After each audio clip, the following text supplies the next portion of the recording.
নতুন এটা ভিডিঅ'লে মই কাকলি আপোনালোক সকলোকে স্বাগতম জনাইছো যেহেতু বৰ্তমান অসমত চৰ্চাৰ এটা কেন্দ্ৰবিন্দু হৈছে যে একদম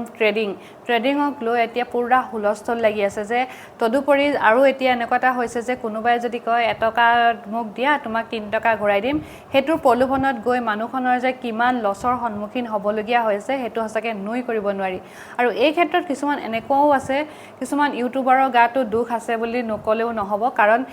তেওঁলোকে এইবিলাক প্ৰমোশন কৰিবলৈ যায় কিছু টকাৰ বিনিময়ত তেওঁলোকে প্ৰমোশন নকৰাকে নাথাকে আজি যদি মই ডাইৰেক্ট কৈ দিও যে আমুকে ইউটিউবাৰে এটো কৰিছে কিন্তু এটো কৰিব নালাগে বিশেষকৈ লটাৰীটো যেহেতু অসমত ইলিগেল হয় আৰু লটাৰী প্ৰমোট কৰিবলৈ যাওঁতে বহুত মানুহে বিশেষকৈ বহুত ইউটিউবাৰে লটাৰীক লৈ একদম প্ৰমোশন কৰি আছে আজি যদি মই কৈ দিও যে তেখেতসকলে কেলে লটাৰীটো প্ৰমোশন কৰিছে তেতিয়া ক'ব যে তই বেছি জাননি দুদিন ইউটিউবত ভিডিঅ' বনালিও বুলি ইউটিউবাৰ হৈ নাযাও এনেকুৱা বহুত কথা ক'ব পাৰে সেই কাৰণে মই কিছুমানৰ তেখেতসকলৰ নাম মই নিজে নাই লোৱা কিন্তু মই প্ৰতিদিন টাইমৰ এটা মানে যেহেতু নিউজ পালো মই ভাবিছো সেই নিউজটো আপোনালোকেও শুনক কাৰণ কিছুমান সব ইউটিউবাৰে বেয়া নহয় কিন্তু সব ইউটিউবাৰৰ মাজত কিছুমানে মানে পইচাৰ লালসাত অকমান নহয় অকমান যে তেওঁলোকৰ কাৰণেও সমাজত এনেকুৱা এটা বিয়পিছে বেয়া বেমাৰ গতিকে হেতু নই কৰিব নোৱাৰি আপোনালোকে ভাবি পাহানি চাব ভিডিঅটো চাই তেতিয়া গম পাব যে হসাকে এটো তেওঁলোকৰ গাত দুখ আছে নে নাই কমেন্ট বক্সত কমেন্ট কৰিব প্ৰথমতে আমি ভিডিঅটো চাই লওঁ ধন ঘটাৰ সপোন বেচিছিল কোনে ট্ৰেডিং প্ৰবঞ্চকক জনমানসত নায়ক সজাইছিল কোনে কেতিয়াবা যদি বেটিং এপ আন কেতিয়াবা ঠক প্ৰবঞ্চকৰ প্ৰমোশন কেইটামান টকাৰ বিনিময়ত নৈতিকতা হেৰুৱাই সাধাৰণ মানুহক বিপথে পৰিচালিত কৰাৰ দৌৰত ৰাজ্যৰ একাংশ ইউটিউবাৰ আপোনাৰ নিশ্চয় মনত আছে মাত্ৰ কেইটামান দিন পূৰ্বে বেটিং এপৰ প্ৰমোশন কৰাৰ বাবে চাকৰিৰ পৰা নিলম্বিত হৈছিল আসাম জেট নামৰ ইউটিউব পেজৰ গৰাকী লাবমণি আমচং কুহি নামৰ ইউটিউব পেজৰ গৰাকী পাপৰি কলিতা একে বিতৰ্কতে নাম হাঙুৰ খাইছিল অসমৰ সৰ্বাধিক সাবস্ক্ৰাইবাৰ থকা ইউটিউবাৰ ডিম্পু বৰুৱাৰো কিন্তু তাৰ পিছতো হেও নহল ইউটিউবাৰ সমাজৰ এইজন ট্ৰেডিংৰ নামত সহজ ধন ঘটাৰ সপোনৰ সদাগৰ স্বপ্ননীল দাসক আজি চিনাকি কৰাই দিয়াৰ প্ৰয়োজন নাই প্ৰবঞ্চকৰ চিনাকি পোহৰলৈ অহাৰ পূৰ্বে স্বপ্ননীলৰ চিনাকি আছিল ট্ৰেডিং প্ৰশিক্ষকৰ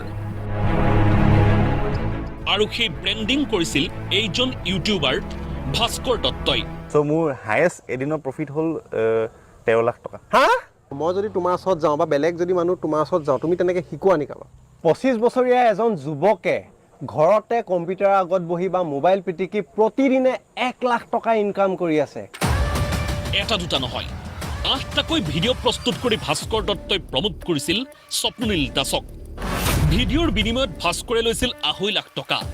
একেদৰে বাদ পৰি যোৱা নাছিল জাম্পিং স্পাইডাৰ ষ্টুডিঅ'ৰ আধৰুতা হিমাশ্ৰী শইকীয়াও হাইয়েষ্ট যদি মই সুধো একদম হাইয়েষ্ট আপোনাৰ এমাউণ্টটো হৈছে 22 এনেকুৱা 20 ভিউজৰ বাবে অন্ধবিশ্বাস কুসংস্কাৰ অলৌকিক কথাবাৰ্তাৰ প্ৰচাৰ কৰি নৈতিকতাৰ জলাঞ্জলি দিয়া হিমাশ্ৰীয়ে প্ৰমোট কৰিছিল স্বপ্নলীলৰ লগতে আন ট্ৰেডাৰকো বাদ পৰি যোৱা নাছিল সাংবাদিকতা ত্যাগ কৰি ইউটিউবাৰ হিচাপে চিনাকি গঢ়া চক্ৰপাণী পৰাশৰো সুধিম A for কি Apple, B for ball, P for Perselia. Oh wow. লগতে বৰ্তমান নকৈ সংবাদ জগতত খোজ দিয়া ডিজিটেল ক্ৰিয়েটৰ হিচাপে পৰিচিত অবয়ব ভূঞেও বাদ পৰা নাছিল এনে দিশৰ ক্ষেত্ৰত বিশাল ফুকন আৰু সুমীৰ ককায়েক ৰাজীৱ বৰাই মিলি প্ৰবঞ্চনাৰ টকাৰে গঢ় দিয়া পাৰ্চেলিয়া ফাৰ্মাচিউটিকেলৰো উদ্বোধনী অনুষ্ঠানৰ ভিডিঅ' প্ৰস্তুত কৰিছিল চক্ৰপাণী পৰাশৰে এয়া মাত্ৰ কেইটামান উদাহৰণহে ঠক প্ৰবঞ্চকক প্ৰমোট কৰাৰ দৌৰত জঁপিয়াই পৰিছিল সৰু বৰ সকলো ইউটিউবাৰ এতিয়া কথা হ'ল মাত্ৰ কেইটামান টকাৰ বিনিময়ত জনতাক বিপথে পৰিচালিত কৰাৰ অধিকাৰ আছেনে এইসকল ইউটিউবাৰৰ জনতাৰ তেজ শুহি খোৱা বিশাল স্বপ্ননীলৰ সমানেই দায়ী নহয়নে এইসকল ইউটিউবাৰ